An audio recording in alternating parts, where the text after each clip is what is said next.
جا بخير هاتنا ميفاني خوتكم دي دست بك دا زي بري خو بدي ميفاني خو استوديو بريز نفع بيرو بخير هاتنا تتكم سباسيروت ميفاني ميا تخوازم دي دست بك جمر بحثا كسايتيا سركردي كرد خبات كار بحثا دورسن يا سياسي بك بريكم تيكا بن هركل يوم تكلمك بيقول ما تكلنا رژیم سوری برای پیادره انتقال کرده کسیتی که مستبد بحث دورسن نشفاری کتی بحث دورسن وقت خدری که پارتی ها سرکرده و اندام مکتب سیاسی پارتی ما خودان روله که گرینگ و دیار بو مروبه که خودان شان بو روشنبیر بو دور میزین بو هلویستاوی باندورا خو هبو نتن لسر حوالی خو و ریختنا کوتی دکار دکر سرانسری جغرافیا کردستان سوریا و همان دمیدا خودان رو لکی گله گله کرد بود درباره تبگره سیاسی کردی هندری کردستان سوریا دا تیواندین خوی تایبت لپیکاتن دبری هبو آنگو دهمی بریارن درباره دانستاندنه دپیکاتن دبری در چه دبون بحثا دورسن بشداری وان بو و خودان نرینه که واضح و دیار بو سببه که سبب باندوراوی سبب کسایتیاوی سبب تأثیراوی دجاده کردی دا بو ارمانج رژیم را و دریا پککر انگو پیادره بریار دان کو ما مستبحثات دورسن شیوه کی تیرور بکن انگو اگر تیرور نبوجی بنچاب بکن کارین داویدا به ارمانجا خو پیک بینن براستی یعنی دنرین مدام بنچاب کرنا ما مستبحث دورسن انگو تیرور کرنا شهید نصدین برهک هم هر یک پروژه و او جهتا کو بریار دای درباری به هر دو کساتیان هم هر ایک جبرده که مدی پشتی کو تیرور کردن شهید نصدین برهک گاب دو انگو خالد دو دور کرنا ما مستبحث دورسن و کو ما گفت سبارات رولاویا گرینگ دبری دا بگشتی. يعني شخوا برسيار جبر تشدي دست بك شورشا سوريا ده أبايدي دست بي سياساتي كر ترور كرن تصفية كرن بنشاف كرن دست سر كرن سر كردين بتايبتيين خدان ببانزور كر. بيجومان رژیم بعث سوريا دست بك شورشا سوريا ده حموشي وحولدان كر وكردان دوری شورشی بکن. انگو بکی مای و بهن نابنابه. انگو بهدن خطأ نابدا اگر نه علی رژیم جیبن نه علی معارضه جیبن جبر کو يعني تجربه نظام بكردان رهاية او صلا راپرین 2004 ده دید رولا کرده حتی چه استید کاری تاثیر خپل جاده سوری بگشتی بکه و دنا وان دجی کیجان پارتی هری خورده د دبر دکو حوالين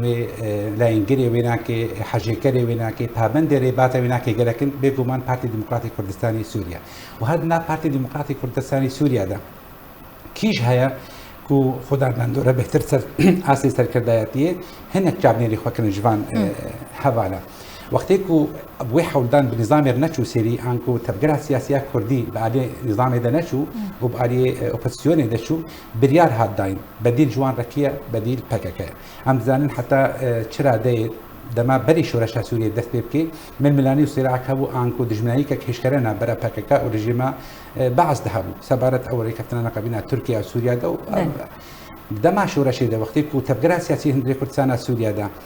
پابندی بریار رژیم نبو بدیل کیه بدیل پککه و پککه دخواست خو اثبات بکه انه دکاره مرم و مبست و برجواندین رژیم درباری شورش سوریه و بتایبتی تبگرا سیاسی کردی جی بکه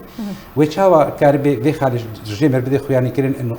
از القاسي من قاسي وسي قطاك وهند الدنيا مسكارم بان خلا بجيبكم ذا مثلا تيرور كرني ده وكشتني ده وقرتني ده هو ده سبيك جي وكو ما قوت تيرور كرنا شهيد نصطدين برهيك وبنشاف كرنا ما مستقبل بحزار دورس بله كرن سركو بيدي ب بحزات دورسن سركردي كرد هاتيه بنشاف كرن حتى نهاش خجران في ساوي الندياره شخو بيدي رد كد بيجه نما بحزات دورسن رفانديو بنشاف كري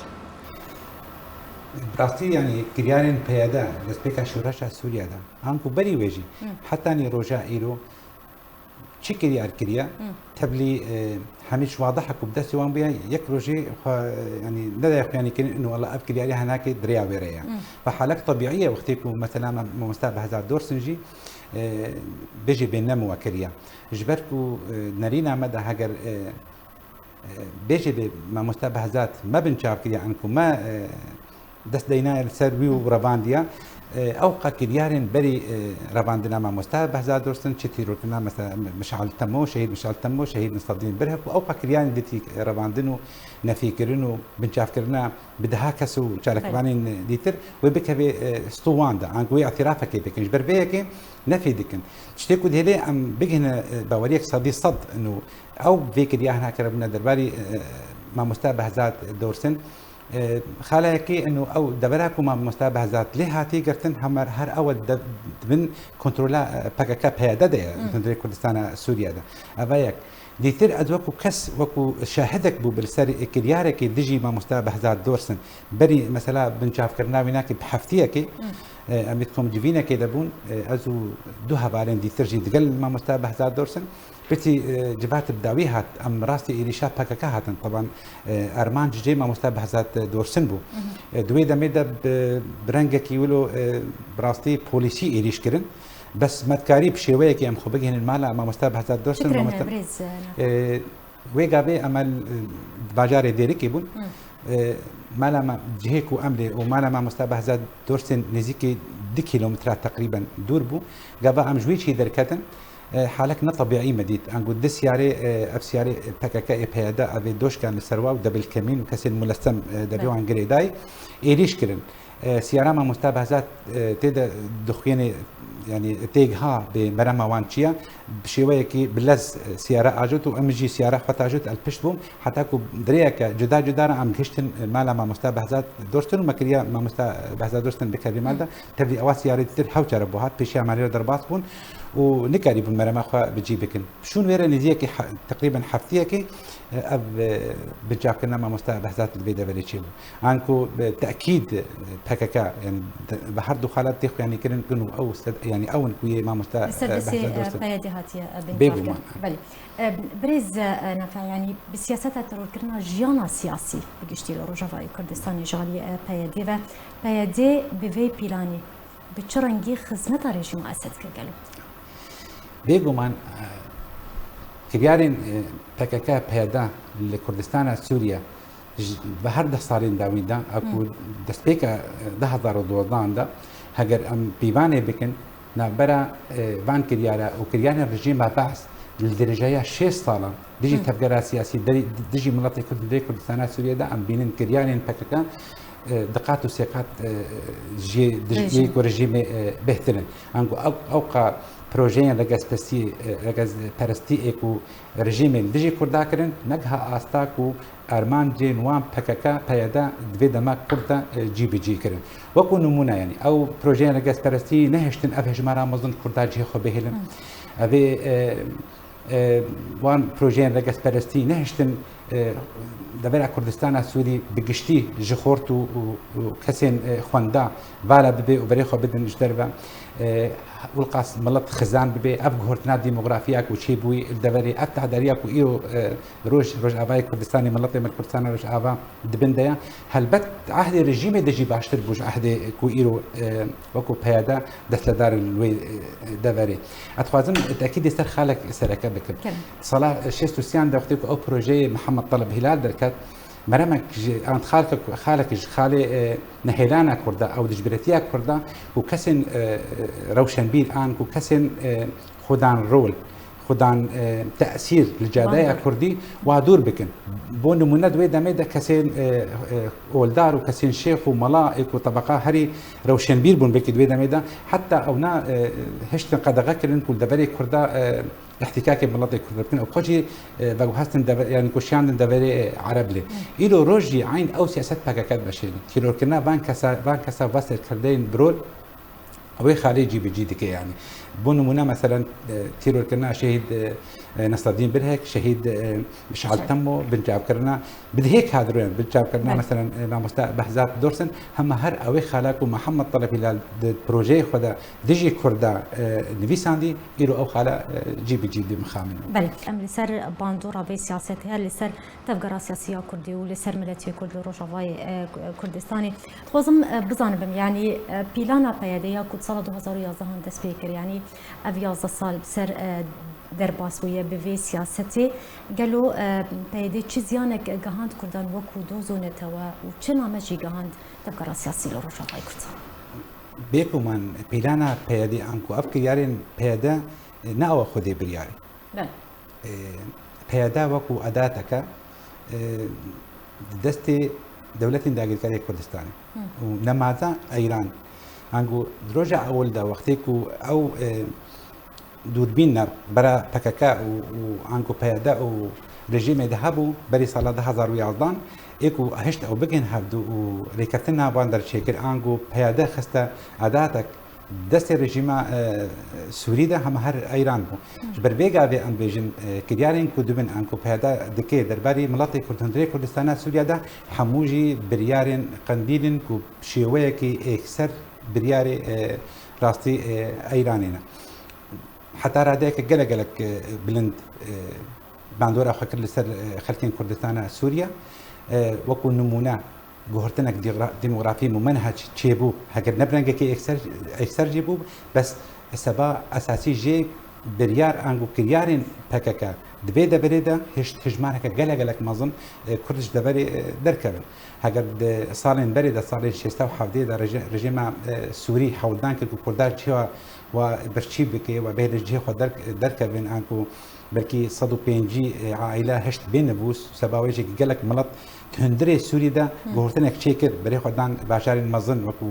شام وحلب وتي دكار كرن بس الى روش باكا هشت نيبي خلكن كردستان سوريا سبا كريال نخوا جدربي كردستان سوريا دركبن يعني